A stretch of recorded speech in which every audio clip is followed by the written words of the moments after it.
Hello dear students, this side Sakshi. आज का topic आपका रहेगा रीजनिंग का सेट नंबर सी। जो हमारे सेट चल रहे हैं उसमें 2 सेट मैं अपलोड कर चुकी हूँ। अगर आपने नहीं देखा तो आप प्लेलिस्ट में देख लीजिएगा।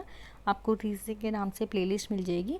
KVS PRT test series reasoning के नाम से मिल जाएगी, जिसमें सेट ए और सेट बी अपलोड कर दिए हैं। सेट नंबर सी आज रहेगा। ये सेट नंबर बी का आखिरी क्वेश्चन है, क्वेश्चन नंबर 50, जो मैं आपको होमवर्क के लिए देती हूँ, लास्ट क्वेश्चन। तो मैंने बोला था आप कमेंट सेक्शन में कमेंट कीजिएगा। काफ़ी सारे स्टूडेंट्स ने कमेंट नहीं किया था और 1-2 स्टूडेंट का आंसर गलत भी था, तो इसीलिए लिखती हूँ कमेंट सेक्शन में ताकि मैं आप सबका रिस्पॉन्स जान सकूँ। और काफ़ी सारे स्टूडेंट्स का ठीक था, आप देख लीजिएगा किस किस का 5 आंसर था, उनका ठीक था।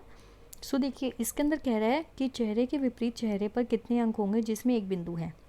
इनका कहने का मतलब ये है कि 1 के अपोजिट बताना है कितने नंबर ऑफ़ डॉट्स हैं, या फिर ये बोल सकते हैं कितने नंबर ऑफ़ पॉइंट्स हैं, या ये बोल सकते हैं कि 1 के अपोजिट कौन है। डायरेक्ट वे में बात करें तो 1 के सामने कौन है वो पूछ रहा है। तो जब भी ऐसा क्वेश्चन आता है, मैंने अपने डाइस के चैप्टर में करा रखा है कि जब भी 4 डाइस वाला क्वेश्चन आ जाए तो उन 4 डाइस में से कन्फ्यूज़न होती है स्टूडेंट्स को कि हमें कैसे पता चलेगा कि कौन सा नंबर किसके अपोजिट है। इसमें कन्फ्यूज़न को दूर करने के लिए ये चीज़ मैंने बता रखी है कि जब भी 4 डाइस वाला क्वेश्चन आता है उसमें से ऐसे कोई 2 डाइस सेलेक्ट कर लो, ऐसे कोई 2 डाइस सेलेक्ट कर लो जिसमें 2-2 नंबर सेम हो, जिसमें 2-2 नंबर सेम हो। लाइक अगर मैं पहला और तीसरा डाइस ले लूँ तो इसमें देखो 6 नंबर और इधर भी 6 नंबर सेम है, और फिर 4 और फिर इधर भी 4। तो जैसा जब 2 डाइस ऐसे आ जाएँ जिसमें 2-2 नंबर बिल्कुल सेम हो, तो जो बचा हुआ रिमेनिंग डाइस की फेस होती है वो हमेशा बराबर होगी ही होगी, 100% ट्रू होता है। तो यहाँ से हमें पता चल गया 1 बराबर है 5 के, और वही उसने पूछा है क्योंकि एग्जामिनर को पता है बच्चे पे इतना समय नहीं होता कि वो इसको आगे लेके जाए। तो जैसे ही आप 2 डाइस ऐसे चुनोगे जिसमें 2-2 नंबर सेम हो, तो जो तीसरा नंबर है वो ऑटोमेटिकली इक्वल होगा। लगभग वहीं से क्वेश्चन आपका बन जाता है। नहीं तो इसके प्रोसेस होते हैं, 4-5 स्टेप्स हैं डाइस वाले क्वेश्चंस को करने के। एंटी क्लॉकवाइज घुमाना, क्लॉकवाइज घुमाना, और 2 फेसेस हैं तो क्या करें, 3 फेसेस हैं तो क्या करें, वो आपको पूरा चैप्टर पढ़ना पड़ेगा डाइस का। तो इसमें 1 के अपोजिट 5 है, जिनका 5 आंसर था उनका बिल्कुल करेक्ट आंसर है। बढ़ते हैं आज के क्वेश्चन पे, क्योंकि अगर हम इसी पे रुक गए तो फिर पूरा आधा घंटा इसी को डाइस को ही पढ़ाते पढ़ाते निकल जाएगा। सो देखिए, आज का पहला क्वेश्चन अगर मैं बात करूँ तो क्वेश्चन नंबर 41 से अपने शुरू होंगे। बाकी का पेपर भी सॉल्व करा दूंगी। स्टूडेंट्स की डिमांड आ रही है कि इसमें EVS सेक्शन भी सॉल्व करा दो, तो करा दूंगी धीरे धीरे। इंग्लिश हिंदी सभी सेक्शंस को ले आएंगे, साइंस सेक्शन को भी ले आएंगे, कंप्यूटर को भी ले आएंगे, पेडागोजी को भी ले आएंगे। सो देखिए, रीजनिंग की बात करें, जो भी चैनल पे भाई नए हैं चैनल को सब्सक्राइब कर लीजिए ताकि आपको नोटिफिकेशंस मिलती रहें, और बेल आइकन को भी प्रेस करना ना भूलें। क्वेश्चन नंबर 41 पे बात करें, ये सेट सी है, हम सेट सी पे आ गए हैं। ठीक है, सेट सी का क्वेश्चन नंबर पहला इसके अंदर कह रहा है सी के क्वेश्चन नंबर 41 में एम्बेडेड फिगर्स पूछ रहा है कि आपको एक क्वेश्चन फिगर गिवन है, इस 4 फिगर्स में से इसमें से कौन सी एम्बेडेड फिगर है। एम्बेडेड फिगर का मतलब होता है इसमें ऐसी कौन सी फिगर है चारों ऑप्शन में कि वो इसके अंदर पूरी तरह से छुपी हुई है, ये बोल सकते हैं। अंतर्निहित बोल रखा है इन्होंने प्रॉपर हिंदी। तो इतनी शुद्ध हिंदी पे चले जाओ चाहे ना जाओ, हमें क्वेश्चन सॉल्व करने से मतलब है। सो देखिए क्या है इसके अंदर, ये ऐसा डिज़ाइन, फिर ये ऐसा डिज़ाइन, फिर ये ऐसा डिज़ाइन, फिर ये ऐसा डिज़ाइन। हमें ये ढूंढना है कि इन चारों में से किस में मिलेगा। सो देखिए, अगर आप ध्यान से देखें तो फर्स्ट में नहीं है, सेकंड में भी नहीं है, थर्ड में, अगर मैं थर्ड की बात करूँ, ये वाला डिज़ाइन, फिर यहाँ से ये वाला डिज़ाइन, फिर यहाँ से ये वाला डिज़ाइन, फिर ये वाला, देखो बिल्कुल एग्जैक्ट एम्बेडेड है। तो इसका थर्ड आंसर करेक्ट आंसर होगा, फर्स्ट का थर्ड।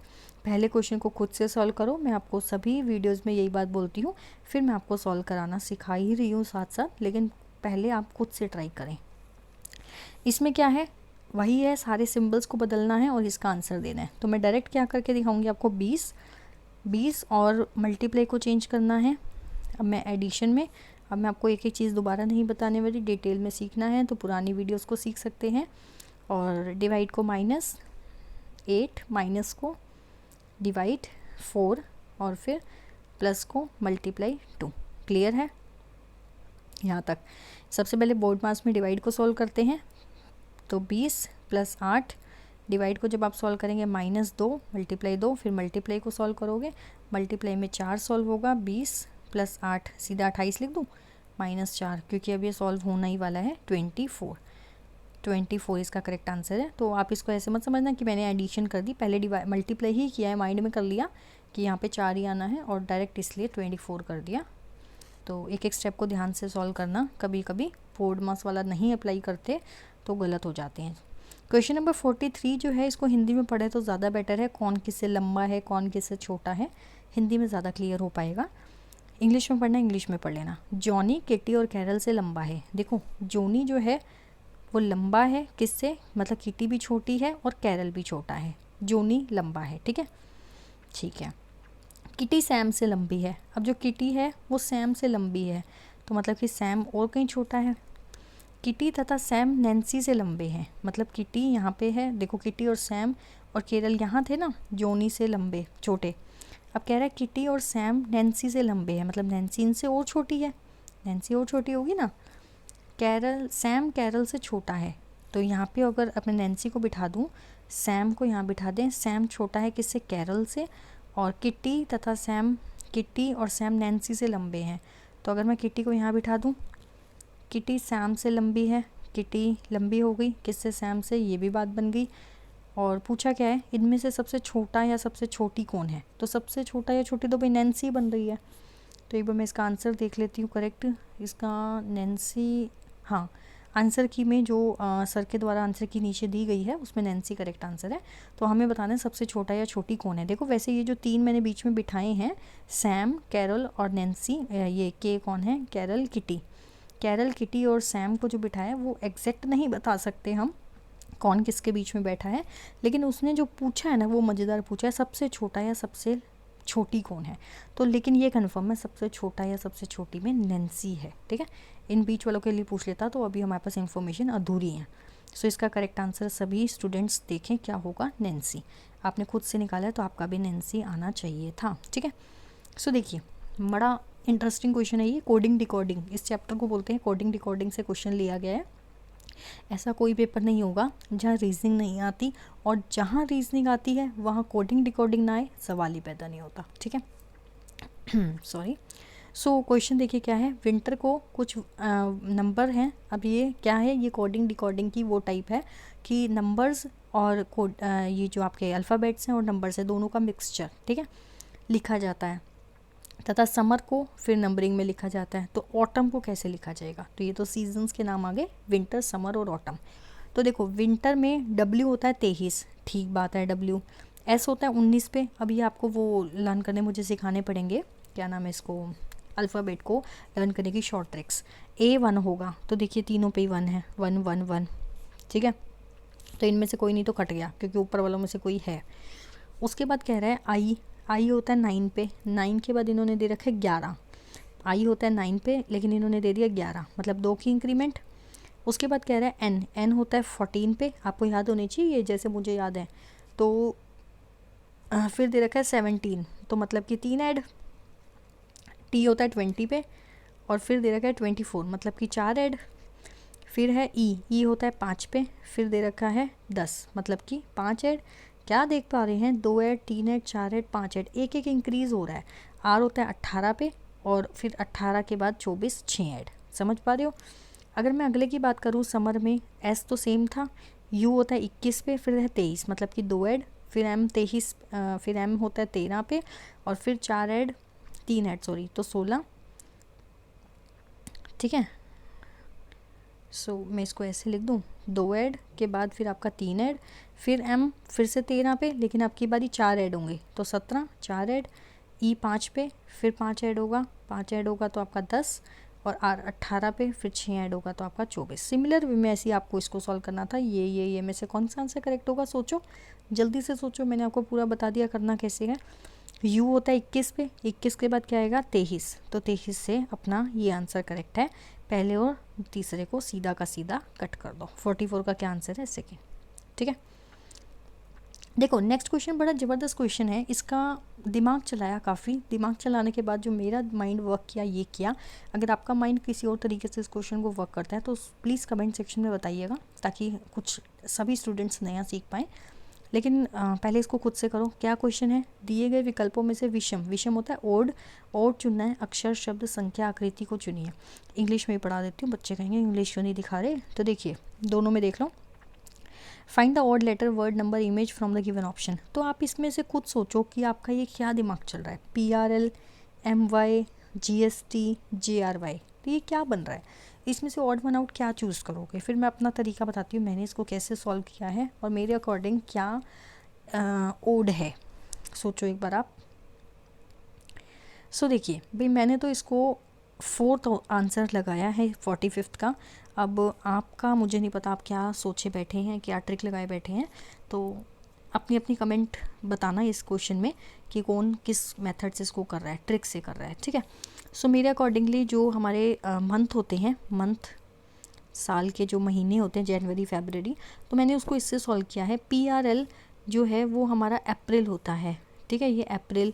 अगर मैं मई की बात करूँ ये मई, अगर मैं अगस्त की बात करूँ तो ये अगस्त, AUGUST, और ये है जनवरी। मेरे अकॉर्डिंगली मैंने इसको मंथ से किया है, आपका मुझे नहीं पता आपने कैसे किया है। देखो PRL इसमें एक आई का गैप है, मई में ए का गैप है, और GST में, इस GST में यू का गैप है, मीन्स इनमें एक एक अल्फ़ाबेट गायब है। लेकिन जनवरी की बात करें तो जनवरी में जे के बाद सीधा आर है और फिर सीधा वाई है, तो इसलिए मेरा ऑड वन आउट ये है। देखो मुझे नहीं पता ये जो मेरा माइंड काम किया ठीक किया या नहीं किया, सो आप देख सकते हैं इस क्वेश्चन को खुद से। नेक्स्ट क्वेश्चन, ये मेरा फेवरेट है, blood relation. What is your relationship with your father's sister mother's only daughter in law. इस क्वेश्चन को मैं आपको रिकमेंड करूँगी कि आप इसको हिंदी में पढ़ें, नहीं तो आंसर गलत करके आ जाओगे इंग्लिश में पढ़ा तो। आपका वैसे पढ़ सकते हो, कोई प्रॉब्लम नहीं है, अगर इंग्लिश के प्रॉपर इंग्लिश के स्टूडेंट है तो आप इंग्लिश में पढ़िए, नो डाउट।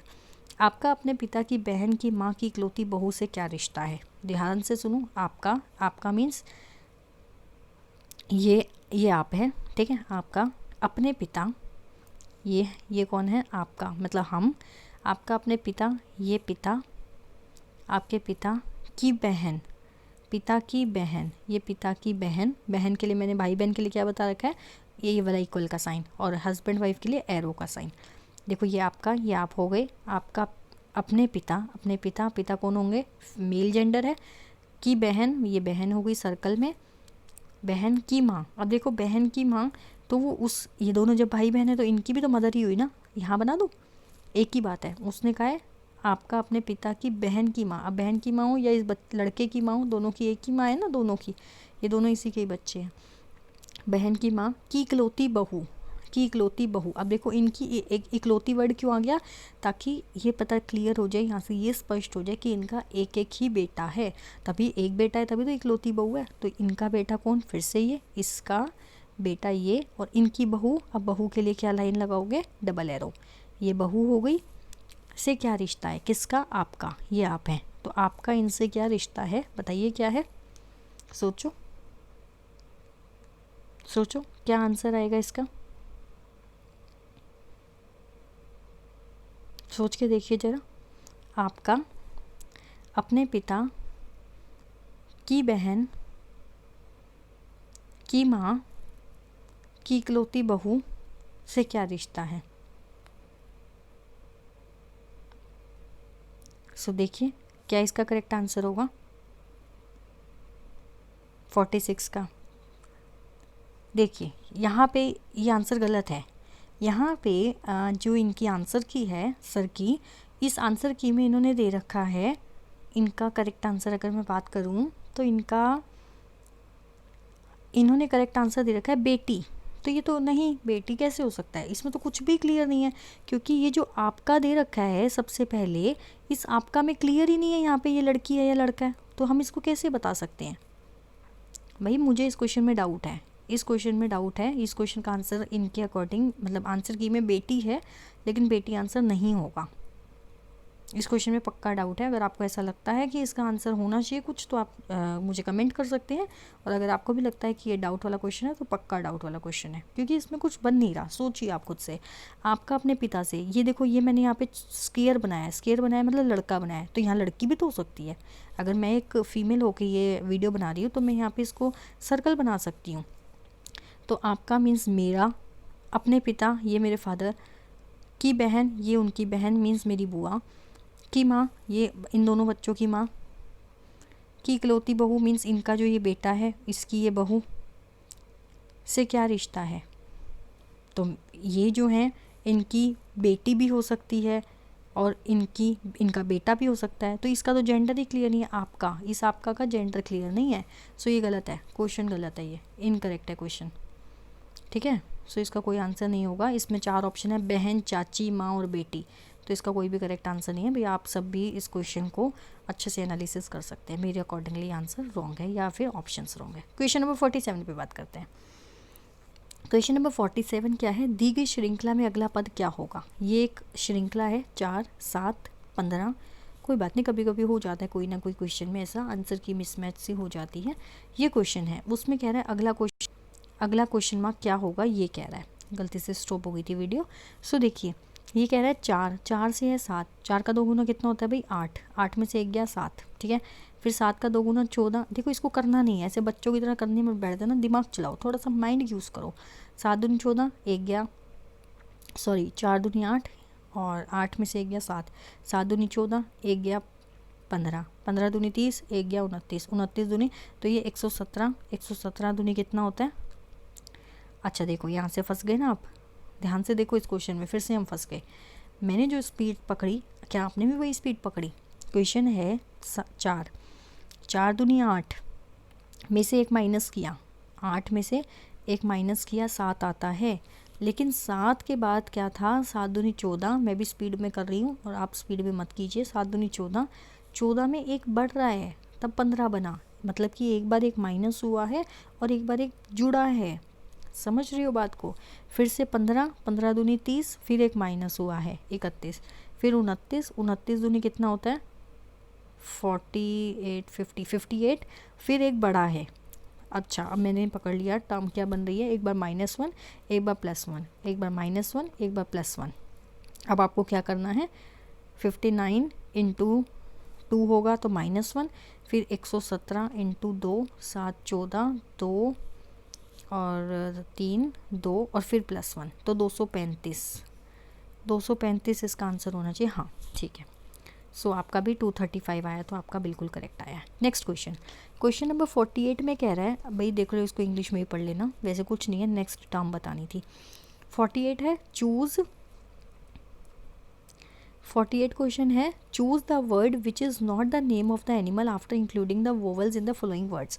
कह रहा है, हिंदी में पढ़ के बताती हूँ, उस शब्द का चयन करें जो दिए गए शब्दों में स्वरों को सम्मिलित करने पर जानवर के प्रकार को संबंधित नहीं करता हो। कह रहा है वोवल्स, वोवल्स क्या होते हैं, ए, ई, आई, ओ, यू। इन वोवल्स को मिलाने के बाद कौन सा जानवर का नेम नहीं बन रहा, कौन सा एनिमल का नेम नहीं बन रहा। अगर मैं इसमें पांडा, अगर मैं इसमें ये मिलाऊं ए और ए, तो मैंने वोवल मिलाया, पांडा बन रहा है, बिल्कुल है जानवर का नाम। TOAD, टॉड, जिसको आप मेंढक बोल सकते हैं, OA मिलाया, वोवल बना दिए। डोंकी, डोंकी, इसमें क्या मिलाया, OE मिला दिया, वोवल है, तो 4th इसका करेक्ट आंसर होगा। क्या आंसर करेक्ट होगा, 4th, PPL।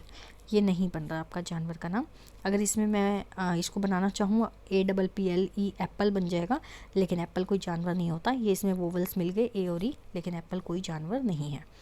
नेक्स्ट क्वेश्चन है, क्वेश्चन नंबर 0 को कह रहा है 4, 0 को कह रहा है 4, 1 को कह रहा है 3, 2 को कह रहा है 3, 3 को कह रहा है 5, 4 को कह रहा है 4। ये एक सीरीज सी दिख रही है आपको, दिख रही है 0, 1, 2, 3, 4, 5, 6, 7, 8, 9 और फिर 10वें के आगे क्या है पूछा है आपसे।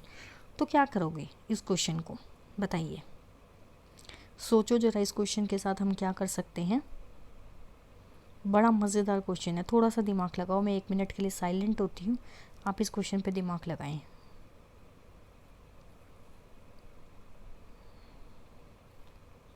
देखिए कितना इंटरेस्टिंग क्वेश्चन है। देखो अब आपके साथ क्या हो रहा है, अगर आपको ये क्वेश्चन नहीं भी आते ना, आप सीख रहे हैं, और अभी आप सीखोगे ना, जब आप पेपर में जाओगे इस टाइप का क्वेश्चन आएगा, आपके माइंड में ये आएगा कि हमने इस टाइप का क्वेश्चन कहीं सॉल्व किया था, तो किस मेथड से किया था, वो मेथड आपका ज़रूर काम आएगा पेपर में। 49 क्वेश्चन को देखो, ये है 0, ज़ीरो को अगर मैं ऐसे लिखूँ ZERO, कितने अल्फ़ाबेट हैं? 1 2 3 4 अल्फ़ाबेट, तो ज़ीरो को लिख दिया बराबर में 4। समझ रहे हो?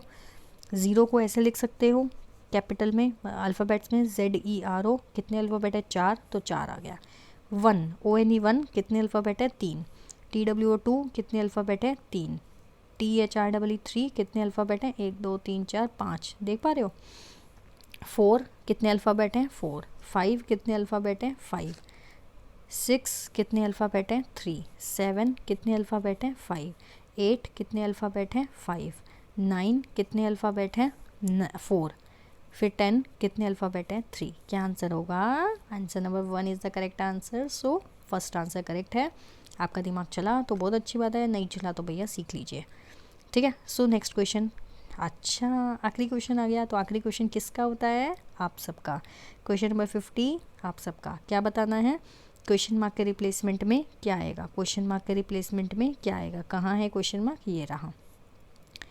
सो क्वेश्चन मार्क के रिप्लेसमेंट में क्या आएगा ये हमें बताना है। देखिए क्या आएगा।